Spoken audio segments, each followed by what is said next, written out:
কলিজার মনির কাছে যাব, কেমন আমরা তার কাছে ইসলাম গ্রহণ করি, মুসলমান হয়ে যাবো। জোরে করে সুবহানাল্লাহ। আবু জাহল বলছে না না, তোরা যেতে পারবে না, জানো না মোহাম্মদ আমার সাথে সম্পর্ক কি, তোরা কি বোঝো না রে ভাই, তোরা মোহাম্মদের কাছে যেতে পারবে না। ইনি একজন কঠোর জাদুকর, তোমার চোখ তো জাদু লাগে যাবে, যাইতে পারবে না। কেননা আমরা শুনছিলাম বিশ্ব নবী মুহাম্মদ রাসূলুল্লাহ কোন জাদুকর না রে আবু জাহল। আমার তার কাছে কলেমা পড়ি সত্যর বাণী শুনছি, আমার তার কাছে মুসলমান হয়ে যাও। যেরকম সুবহানাল্লাহ। আবু জাহল বলছে ভাইরা তোরা যদি যাও বাধা নাই, কিন্তু আমার একটা প্রশ্ন কি, মোহাম্মদ জমিনে নিচে সব জিনিসের জাদু করতে পারে, লাগাইতে পারে, উনি কিন্তু আকাশের দিকে জাদু লাগাইতে পারে না, করতে পারবে না। তোরা যদি যাও ওই মোহাম্মদের কাছে যা বলবা, মোহাম্মদ রে আমার তোর কাছে কলেমা নেওয়ার আগে, মুসলমান হওয়ার আগে আকাশের মধ্যে চন্দ্রটা দেখা যায় রে মুহাম্মদ, এই চন্দ্রটা যদি তোমার আমার নজরে দুখণ্ড করে দেখে দিতে পারো, আমরা কলেমা পড়ে মুসলমান হয়ে যাও। আল্লাহ বিদিনরা বলছিল আবু জাহল, এই প্রশ্ন আমরা করতে পারবো না রে, পৃথিবীর জমিনে এমন কোন নবী আসে নাই আকাশের চন্দ্র দুখণ্ড করে দেখে দিতে পারে নাই, আমরা এই প্রশ্নটা রাসূলুল্লাহকে করতে পারবো না। জোরে কোন সুবহানাল্লাহ। আবু জাহল পৃথিবীর কোন নবী দেখাইতে পারে না, আমরা তার কাছে ইসলাম গ্রহণ করব, এই প্রশ্ন আমরা করতে পারবো না। জোরে কোন সুবহানাল্লাহ। আবু জাহল বলল তোরা বলতে পারবেন না, কয় না আমি তোমাদের সঙ্গে যাব, আমি প্রশ্ন করব তোরা শুনবেন। ও ভাই রে তোমার বলা লাগবে না। দেখছেন বেঈমানের কত বুদ্ধি। আবু জাহলের সঙ্গে নিয়ে দলবন্ধ ওই বিদিন লোকগুলোকে নিয়ে গভীর রাত্রে যায়, বিশ্ব নবী বা দরবার চলে যায়। গভীর রাতে ওই বিদিনের দলেরা আমার আবু ইমান আবু জাহল সঙ্গে নিয়ে ওই রাসূলের বাড়ি থেকে যায়। আমার রাসূলের বাড়ির সামনে আবু জাহল একটা ডাক মারলেন। আবু জাহলের ডাক শুনি আমার নবী তোরাইতে বলে রে আল্লাহ আজকে চাচা আমার বাড়িতে কেন ডাকায় রে বাবু, যে চাচা আমাকে দেখতে বলে না, যে চাচা আমার নাম শুনতে পারে না, এত রাইতে চাচা কেন আমার আগমন আমার বাড়ি। জোরে কোন সুবহানাল্লাহ। কবির রাতে রাসূলুল্লাহ আবু জাহলকে দেখিয়ে আমার নবীজি বলছে মাওলা আমার চাচা কোনদিন এই বাড়িতে পা দেয় না, আজকে এত রাইতে কেন গো চাচা? চাচা গো ও চাচা এত রাইতে কেন? বন্ধুগণ শুনে রাখেন, যে রাসূলুল্লাহকে যে নবীকে আবু জাহল এত তাড়না কষ্ট দিয়েছিল, এত মারপিট করেছিল, এত জ্বালা যন্ত্রণা করেছিল, সেই নবী আবু জাহলকে দেখি রাগ করে নাই, চাচা করে রাগ করে নাই। আব্বা কত ধৈর্যশীল নবী ছিলেন, সেই নবী বলছে চাচা এত রাইতে কেন চাচা আপনি আসলেন? জোরে কোন সুবহানাল্লাহ। বাবা আমার মতো ভাস্তি যদি চাচা হে ভাস্তি যদি দমন করে, বাবা এটা খারাপ কাজ, মদ খাওয়া যায় না, গাঁজা খাওয়া যায় না, কিন্তু ওই ভাস্তা দেখবেন এমন রাগ হবে চাচা মরি গেল জানাজার শরীক হবে না। জোরে কোন ঠিক নবী ঠিক। সমাজে ওই রকম যুবক এলাও বসবাস করে, আছে না? না চাচার সাথে মনের কিনা, বাপের সাথে মনের কিনা, ভাইয়ের সাথে মনের কিনা, ভাইয়া ভাইয়া মাথা রাখলে এখন পর্যন্ত কথা বলে না। আমরা দুই ভাইয়ে গল্প করলে বাজারে কয়, বাজারে মানুষটা হুজুর তোমার বাড়ি নাই, তোমার ভাইয়ের সাথে এত মজার গল্প করেন বাজারে, তোমার এই ভাই রে এটা আমার বড় ভাই, আমি ভাইয়ের সাথে সব কথা বেশ করি, আমার মনে হয় ভাইয়ের সাথে গল্প করলে গ্রামের মানুষ খাই না, 2 ভাই 3 ভাই একটাই বসলে মনে হয় যে কোন মাদ্রাসার মানুষ আসি গল্প লাগাইছে হুজুর। আমার মনে হয় আমার ভাইয়ের সাথে এত কথা শেয়ার করি, এত কথা শেয়ার করি, আমার ভাইকে আমি সব কথা খুলি বলি। আল্লাহ গ্রামের মানুষ দেখো যে আমরা আলেমরা ভাইয়ের সাথে কি মহব্বত, জোরে কোন সুবহানাল্লাহ। দেখো ভাই বোনে কিরকম মহব্বত, জোরে কোন ঠিক না ঠিক। আবু জেহেল বলছে মুহাম্মদ কেন আসলাম জানো না, তোমার কাছে এনারা দ্বীন ইসলাম গ্রহণ করবে।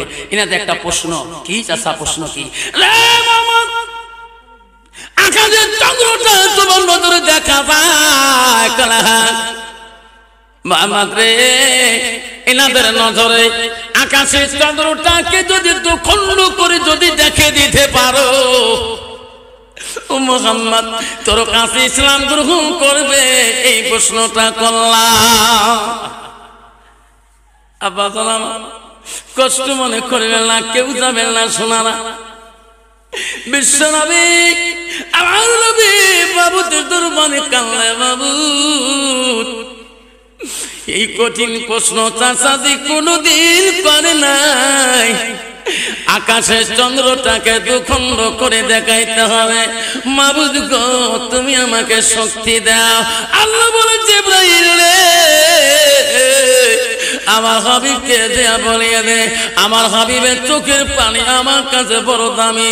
আমার হাবিব মুহাম্মদ রাসূলুল্লাহ ওনার জবানে যা বলবে আমি আল্লাহ তাই করে দেব। জোরে কোন সুবহানাল্লাহ। নাই থাকবে আব্বা আল্লাহ করতে পারে কিনা? আমার রাসূল জবানে যা বলবে তাই হয়ে যায়। কেমন নবী গো, কেমন নবীর উম্মত আমরা হয়ে গেলাম।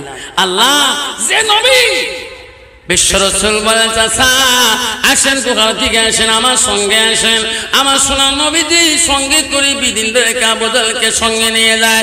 ওই কোন দিকে যে আমার রাসূল আমাদের নবী গো একবার আকাশের দিকে তাকায়া সাত আঙুলটা দিয়ে একবার চন্দ্রটার দিকে হাতটা সাত আঙুলটা ঘোরা শুরু করলেন।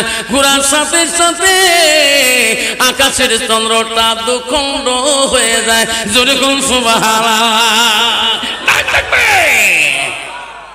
জমিন কাঁপে, বিধিল্লাহ বলে মুহাম্মদ আর আমার দেখা লাগবে না, কোন কলেমা পড়ো মুসলমান হয়ে যাও।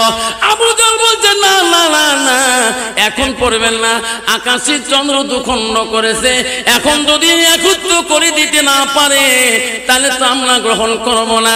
ও মুহাম্মদ রে আকাশের চন্দ্র আমার নজরে দুখণ্ড হয়ে গেল, এখন তুমি একত্র করিয়ে দাও, তাহলে না মুসলমান আমরা হয়ে যাও। আমার নবী আবার সাদত আঙুল নিয়ে আবার যখন একবার পাহাড়টা ঘোরাইল সঙ্গে সঙ্গে আকাশের চন্দ্র যেমন ছিলেন অমনি হয়ে গেলেন। জোরে কোন সুবহানাল্লাহ। আমরা সবাই ভালোবাসলে নবী আমাকে ভালোবাসবে। নবীর বাড়ি শত্রুমি করলে, নবীর বাড়ি দুশ্মনী করলে আমার রাসূল আমার নবী কোনদিন শাফায়াত করবে না। তোমাদের জায়গায় নাই, বহুত জায়গায় আছে বাবা নবীর ঘরের সাথে শত্রুমি করে।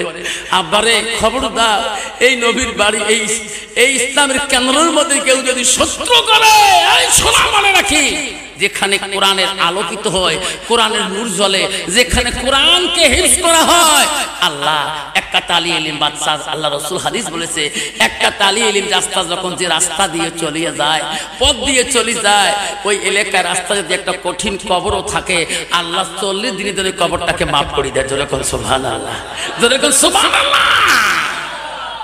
আল্লাহ যুবক মাদ্রাসার দিকে যাচ্ছে, বহুত বন্ধুদের সঙ্গে যায়, কিন্তু কত দুষ্ট মহিলাও থাকে। ভালো ছেলেকে ভালো ছেলেকে কত মেয়ে ভালো ছেলে খোঁজে, আর ভালো ছেলে ভালো মেয়ে খোঁজে। যেরকম ঠিক না ঠিক?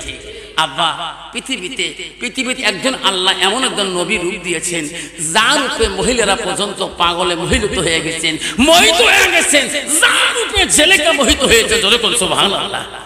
একদিন জুলেখার জেলেখার কাছে তারা বান্ধবীরা আর্জি করলেন, অ্যাপ্লিকেশন করলেন, জেলেখা তুমি আমার বান্ধবী হও, আমরা শুনছিলাম তোমার স্বামী বলে বহু রূপবতী, একটা দিন আমার তোমার স্বামীর সাথে আমার দেখা করতে হবে।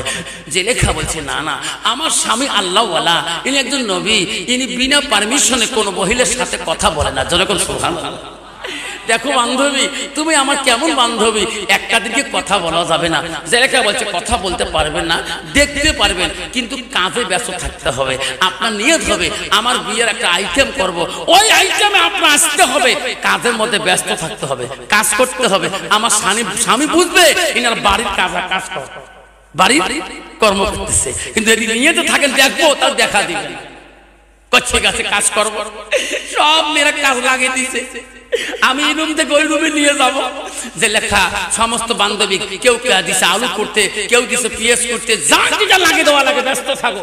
কিন্তু বাবা ইউসুফ নবীকে যখন জেলেখা নিজের স্বামীকে হাত ধরিয়ে এই খাট থেকে আগুনে দিয়ে ও রুমে নিয়ে যাবে, তখন মেয়েরা পাগল হয়ে গেছিল। জেলেখার দিকে তাকায়া, জেলেখার স্বামীর দিকে তাকায়া, ওই মেয়েরা তার বান্ধবীরা আলু কাটতে পেঁয়াজ কাটতে নগুলে দিয়ে পড়ে গেছে, হুঁশ নাই, কারো দিয়ে ছিঁড়ে গেছে, হুঁশ নাই। জেলেখা আসে বলছে বান্ধবীরা আমার স্বামীকে দেখছেন, কয়টা মানুষ গেল না খেয়ে গেল। জেলেখা বলছে তোমার হাতে রক্ত কেন? কো দেখে নবীলের মাথা কাটি চলে গেছে, একটা মানুষের রূপে একটা মহিলা পর্যন্ত রূপহিত হয়ে গেছিল। সেটা হলো জেলেখা। পৃথিবীর জমিনে ভালো ছেলে রেখে ভালো মেয়ে খুঁজতে চায়, আর ভালো মেয়ে সবসময় ভালো ছেলে খোঁজে। যখন ঠিক না ঠিক, ছেলেটা মাদ্রাসার দিকে যাচ্ছে, কোরআন মুখে হাতে নিয়ে যায়, বহুত বন্ধুদের সাথে মাদ্রাসা যায়। মাদ্রাসায় এমন ছেলে উনি, একদিন যদি ক্লাসে না উপস্থিত না থাকে, ওস্তাদের ক্লাস করি শান্তি না পায়। দেখতে পাবেন বাবা, ক্লাসের যার রোল এক হবে, ভালো ব্রেন হবে, ওই ছাত্র মাস্টার ক্লাস লক্ষ্য করে ওই ছেলেটাকে প্রশ্ন করে, ওই ছেলেটা দেখতে পাবেন বাবা, দেখতে পাবেন ওই ছেলেটা ক্লাসে তাহলে ওই মাস্টারটা ক্লাস করে শান্তি হয়। যেরকম ঠিক যাবে ঠিক। সেই ছেলেটা প্রতিদিন যায়, মেয়েটা ছিল হারামি, কূটনীতি বুদ্ধি ছিল। প্রতিদিন মেয়েটা তাকায়, মেয়েটা দেখে রে বহুত বন্ধুদের সাথে মাদ্রাসা যায়। আল্লাহ এত রূপ দিছে রে এই ছেলেটা, মেয়েটা দুষ্ট, মেয়েটা ভাবে রে একদিন আমি কথা বলতাম মেয়ে ছেলেটার সাথে, কিন্তু কথা বলতে পারি না, যত বন্ধুদের সাথে যায়। ওই ছেলেটাকে কথা বললে মনে হয় বন্ধুরা তার মা বাবা বলি দিতে পারে, আমাকে প্রশ্ন করবে তার মা বাবা, আমার ছেলের সাথে তুমি কোন কারণে গল্প করো? যেরকম ঠিক না ঠিক রে শোনা আব্বারা বলে রাখবেন রে, ছেলে যখন বয়স হয়ে যায় মার নজরে সাবধান, বাবার নজরে সাবধান। মেয়ে যদি উপযুক্ত হয় মার ঘুম ধরে না, ছেলে যদি উপযুক্ত হয় যতক্ষণ বিয়েও দেয় নাই ওই দিন হয়তো মার ঘুম হারাম হয়ে যায়। কোনবা ছেলে কোনবা মেয়ের দ্বারা আমার ছেলের জীবন নষ্ট হয় রে, কোনবা মেয়ের দ্বারায় আমার ছেলের জীবন নষ্ট হয়, আর মেয়ের বাবা ভাবে রে কোনবা ছেলের দ্বারা আমার মা মেয়ের জীবন নষ্ট হয়। যেরকম ঠিক না বেঠি, সবসময় মা বাবার টেনশন থাকি যায় যতদিন পর্যন্ত ছেলের মেয়েটাকে শুভ কাজের ব্যবস্থা করেনি। যেরকম ঠিক না বেঠি। আবার যুবক মাদ্রাসা দিকে যাচ্ছেন, এই দুষ্ট মেয়েটা প্রতিদিন তাকায় আর মনে মনে ভাবে একদিন কি উনি একাই যাবে না মাদ্রাসায়, ওই দিন আমি তার সাথে একটা কথা হলো বলবো। হঠাৎ ছেলেটা একদিন একাই মাদ্রাসা গেতেছে, বন্ধুরা সবাই চলে গেছে, উনি মনে মনে ভাবছে সবাই চলে গেছে, আমার একাই যেতে হবে মাদ্রাসায়। একাই যখন না হয়েছেন ওই দুষ্ট মেয়েটা রাস্তা থেকে তাকাইছিল, আল্লাহ আজকে ছেলেটা একাই আছে পথে, আমি তার সাথে আজকে গল্প করব, একটা হলো কথা বলবো। ছেলেটা মনে মনে যেতেছেন, আল্লাহ সব বন্ধু চলে গেছে মাদ্রাসায়, আল্লাহ আমি এখনো দূরে পড়ে আছি। মেয়েটার সামনে এসে দাঁড়াইছে, বন্ধু একটু দাঁড়াবি, একটু দাঁড়াও ভাই। বলছে কেন বোন? আমি মাদ্রাসা চলে যাব, আমার দেরি হয়ে গেছে, আমার সব বন্ধু চলে গেছে। দুষ্ট মেয়েটা বলছে, ভাই রে বহুদিনের বানর বাসনা মনে রে ভাই, একটা কথা বলতে চাই তোমার কাছে রে ভাই। পাই রে বহুদিন রাস্তায় দাঁড়িয়ে থাকি, তুমি বন্ধুদের সাথে যাও। আমি কথা বলতে ভয় পাই রে ভাই, যদি বন্ধুরা তোর মা বাবাকে বলি দেয়, ভাই আমি বড় ভয় পাই, আজকে তুমি একাই আছো ভাই, আমি একটা কথা তোর কাছে বলতে চাই। কি বলো ভাই? আমি তোর কাছে একটা দলিল শুনতে চাই। বলছি বন্ধু ও বান্ধবী, কি দলিল? আমার জানা থাকলে আমি সেই দলিলটা বলে দেব। ভাই রে এখানে বলবো না, সামনে আমার বাড়ি আছে রে ভাই, এই বাড়িতে চলো যাই। ছেলেটা বলছে না বোন, আমি তোর বাড়িতে যেতে পারবো না, আমি একটা মাদ্রাসার তালিম, আমি কোরআনের হাফেজ, আমি আলেম হওয়ার নিয়ত করেছি।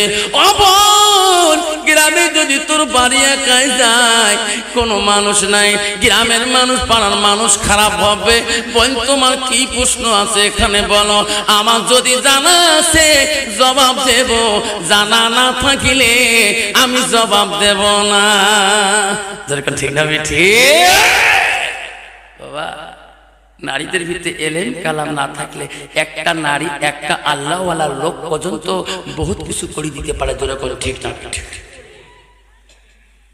এই তফসির আছে আবু হানিফার ইতিহাস। ছেলেটা বলছে না বোন আমি যেতে পারবো না। না, আমার মনের কথা তুমি যদি গোপন রাখি দাও, আমার যদি পাপ হয়ে যায় রে ভাই, আমি কথাটা বাড়ির মধ্যে বলবো, এখানে দলিলটা শুনবো না। আমি তোকে বাড়ি ভালোভাবে বসাইয়া ভাই রে তোর মুখে শুনবো। আমি সেই জন্য বহুদিন থেকে রাস্তায় দাঁড়িয়ে থাকি। ছেলেটা মনে মনে ভাবলো, আল্লাহ এই বোনটা যদি একটা খারাপ কাম করে থাকে, যদি মেয়েটা যদি সংশোধন হয়ে যায়, আল্লাহ মেয়েটা খারাপ কাম করবে না। ছেলেটা অন্তরে ছিল সাদা মনে।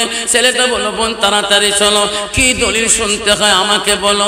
মেয়েটা বলছে ভাই রে তুমি বলে মাদ্রাসায় গেলে বলে সব উস্তাদরা গজে হয়ে যায়, তুমি বলে কোরআন পড়লে উস্তাদের চোখের পানি আসে যায়। আমি সবার মুখে শুনছি রে ভাই, তুমি যদি ক্লাসে একদিন ক্লাস কোরআন পড়ো, তোর উস্তাদরা বলে কোরআন শুনে পাগল হয়ে যায়। ছেলেটা বলছে বোন আমি বাড়ির ভিতরে যাবো, বেশি সময় নষ্ট করবো না। বেঈমান মেয়ে গো, যে মেয়েটার কাছে পারে এলেম কালাম না থাকে, যে মেয়ের ভিতরে আল্লাহ কোরআন না থাকে, রাসূলের হাদিস না থাকে, ওই মেয়েটার দ্বারা সমাজের ক্ষতি হবে, সমাজের ক্ষতি হবে, গ্রামের ক্ষতি হবে, ইসলামের ক্ষতি হবে। তোর কোন ঠিক দাবি ঠিক? আমি ওয়াজ করে আসতেছি জলপাইগুড়ি থেকে, বারবার মেয়েটা আমাকে সালাম দেয়, মাথার কাপড় নেই কিছু নেই। আমি বলি, আমি বলছি মা কি বারবার সালাম দাও, কি বাড়ি কোথায় তোমার, কোথায় বাড়ি? কয়েছে হয়তো তোমার আমরা চিনি তো, আমাদের বাড়ি চাংলা বাংলা। গেছো কোথায়? বাবার কাছে গেছি। তোমার স্বামী নাই? না মারা যাওয়ার 10 বছর। কোন বাবা? নিজের বাবা নয়, পীর বাবা। বাবা আজ পেড়ে দেয় না, কাম দেয়। কোন পীর বাবা কাছে গেছি? কদিন থাকলি? 10 দিন। আল্লাহ আল্লাহ, স্বামী নাই, পীর বাবার কাছে 10 দিন থাকতে বাবা। যেরকম এইরকম নারী আছে না নাই? যেরকম আছে না? মা বোনেরা, রাসূল বলে দিছে তোমার স্বামী থাকলে যতটুকু পর্দা করা ফরজ, তোমার স্বামী না থাকলেও অতটুকু পর্দা করা ফরজ। হাজারো নারী আছে রে, স্বামী যদি নাই নিজের স্বাধীনতায় ঘুরে, হায় রে কোন বাবার কাছে যায় রে মা? তোর কি জান্নাতের আশা নাই? মা তোর পরকালে আশা নাই? তুমি কি জান্নাতের হাওয়া খাবা না? মা তুমি কি